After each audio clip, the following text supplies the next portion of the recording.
বছরে যে পরিশ্রম, এত বছরের পরিশ্রমের ফল হচ্ছে এই 50তম ছবি। কারণ এই জুটিকে মানুষ এত ভালোবেসেছে, এত কাছে টেনেছে। কখনো এই জুটি আমরা হয়তো কাজ ছেড়ে দিয়েছি, 14 বছর কাজ করিনি, কিন্তু এই জুটিকে দর্শক কখনো ছাড়েনি। দর্শকের মনের মধ্যে সবসময় আমাদের ভেতরকার আমাদের জন্য ভালোবাসা, প্রেম, আবেগ সবকিছু যেন একদম ধরে না ধরে বসে থাকে মানুষ।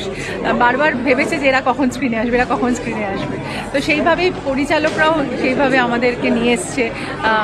এই শিবপ্রসাদ, নন্দিতাদি, তারপরে আবার কৌশিকদা, দৃষ্টিকোণ, আবার কৌশিকদা, অযোগ্য আমার মনে হয় কৌশিকদার জীবনেরও একটা শ্রেষ্ঠ কাজ হয়ে থেকে যাবে, যেটা 50তম ছবির একটা ইতিহাসের স্বাক্ষর হয়ে থাকবে আর কি।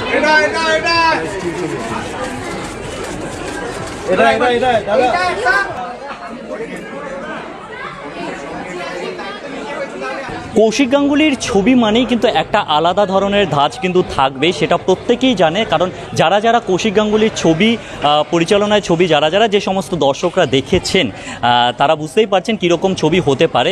তো সেইভাবেই কৌশিক গাঙ্গুলির ছবি অযোগ্য, এবং সেই জায়গায় প্রসেনজিৎ এবং ঋতুপর্ণার জুটিকে ফিরিয়ে নিয়ে আসা 50তম জুটি, এটা হচ্ছে অযোগ্য। এবং এটা আমার কাছে তো একটা খুব ভীষণ একটা গভীর ছবি, আমার ক্লোজ টু মাই হার্ট। আর তার সাথে সাথে আমি বলবো যে জীবনের অনেকগুলো স্তর আমরা দেখেছি, পেরিয়ে এসেছি, এবং 15 বছর 20 বছর আগে যেভাবে কাজ করেছি সেই পরিচালকদের কাছে আমি ইনডেটেড, এবং প্রযোজকদের কাছে ইনডেটেড, যারা আমাদের নিয়ে এত দারুণ কাজ করিয়েছে। তো সব মিলিয়ে আমার মনে হয়েছে যে জীবনের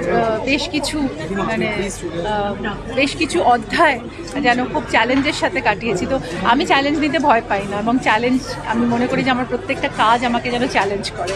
অযোগ্য এমন একটা চরিত্র, পর্ণার চরিত্রটাও আমাকে চ্যালেঞ্জ করেছিল, এবং কৌশিকদার এই সম্পর্কের সমীকরণ যে এত গভীর, কি সুন্দরভাবে উনি এই ছবিটা ব্যক্ত করেছেন। এবং গানে ভরে আছে ছবিটা। 3জন মিউজিক ডিরেক্টর একই ছবিতে কাজ করেছে। এটা সবার একটা সেলিব্রেশন বলে মনে হচ্ছে, এবং প্যান ইন্ডিয়া এটা রিলিজ করেছে অলরেডি। ছবিটা অনেক হাউসফুলের স্বাক্ষর হয়ে আছে। তো দেখা যাক, আরও ভালো চলুক। সবাই যেন দর্শকরা ছবিটা দেখে, কথা বলে, লেখে, সবাইকে জানায়, তাহলেই একটা ছবি আরো বড় জায়গায় যাবে।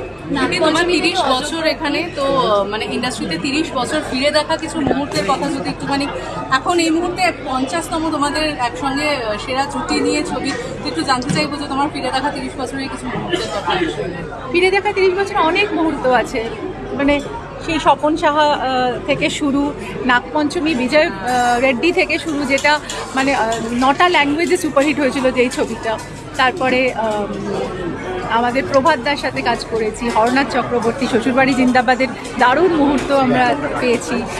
প্রভাতদার ছবি খেলাঘর, প্রভাতদার ছবি তুমি এলে তাই, প্রভাতদার ছবি লাঠি, প্রচুর দারুণ কাজ আমরা করেছি। তার পরবর্তীকালে ঋতুপর্ণ ঘোষের সাথে কাজ করেছি, এবং কমার্শিয়াল প্রচুর অন্য ডিরেক্টরদের সাথে কাজ করেছি, অনুপ সেনগুপ্ত, সুজিত গুহ, প্রত্যেকেই আমাদের সাথে বিরাট হিট আছে।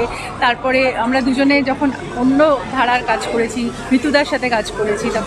তারপরে যখন আমরা দুজনে আলাদাভাবে কাজ করেছি, তখন শিবপ্রসাদ, রাজা সেন, তরুণ মজুমদার, অনিরুদ্ধ রায়চৌধুরী, বিভিন্ন আমার হিন্দি ছবিগুলো, বাংলাদেশের ছবি, সব মিলিয়ে আমরাও দুটো দিকে ক্যারিয়ার তৈরি করেছি। কিন্তু আবার যখন একসাথে হয়েছি, তখন আবার সেই ম্যাচ। আচ্ছা, নিজেকে ছবির নাম অযোগ্য, নিজেকে কখন মনে হয়েছে?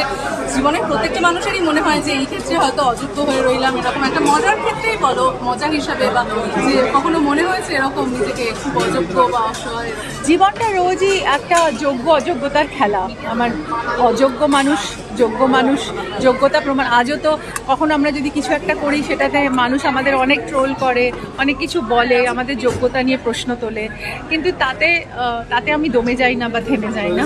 আমি প্রত্যেক দিন ভাবি যে জীবনে তো ভালো মন্দ মিশিয়েই থাকবে, এবং জীবনটা এইভাবেই চলবে, কিন্তু আমি প্রত্যেক মুহূর্তে চেষ্টা করব আমার যোগ্যতা প্রমাণ করতে। 50তম ছবির কিনারায় এসে দাঁড়িয়ে বুম্বাদার কোন দুটো গুণ অত্যন্ত দেখে পড়ে, আপনাকে একটু সরে দারুণ, এক সেকেন্ড দাঁড়িয়ে যাবে, 50তম ছবির কিনারায় এসে দাঁড়িয়ে বুম্বাদার কোন দুটো গুণ মারাত্মকভাবে চোখে পড়ে? দুটো গুণ, একটা তো বলবো যে অবশ্যই খুব মানে ডিসিপ্লিন, এত বছর এক জায়গায় ক্যারিয়ার করে রেখেছে। আর আমার মনে হয় অনেক বেশি বিচক্ষণ, স্ট্র্যাটেজি, কীভাবে তার ক্যারিয়ার একটা জায়গা থেকে একটা জায়গায় যেতে পারে, তার পরবর্তী মানে ভবিষ্যতের ভাবনা, হি ইজ ভেরি গুড। আমার মনে হয় হি ইজ মোর প্র্যাকটিক্যাল, সেটা আমি আবার ভীষণ বেশি ইমোশনাল। দিদি শেষমেশ দর্শকদের জন্য কি করবেন? আমি একটা কথাই বলতে চাই, I love you my audience, my দর্শক। আপনারাই আমাদের ভগবান, ঈশ্বরের আশীর্বাদের পর আপনাদের আশীর্বাদ ছাড়া এখানে আমরা আসতে পারতাম না। আমি একটা কথাই বলতে চাই, এভাবেই আশীর্বাদ করতে থাকুন আর আরও ভালো ভালো কাজ আপনাদের দিতে থাকি। আপনারাও বাংলা সিনেমাকে ভালোবাসুন, বাংলা সিনেমা দেখুন, মানুষকে বলুন, তাহলেই আমাদের ইন্ডাস্ট্রি আরও বড় হবে। আর বাংলা বিনোদনের নিত্য নতুন ভিডিও পাওয়ার জন্য, আপনাদের পছন্দের সেলিব্রিটিদের এক্সক্লুসিভ ইন্টারভিউ পাওয়ার জন্য আমাদের নবরস টকিজ চ্যানেল অবশ্যই ফলো করতে হবে এবং সাবস্ক্রাইব করতে হবে। ক্যামেরায় তমন হাসের সঙ্গে অসীম দাস, নবরস টকিজ, কলকাতা।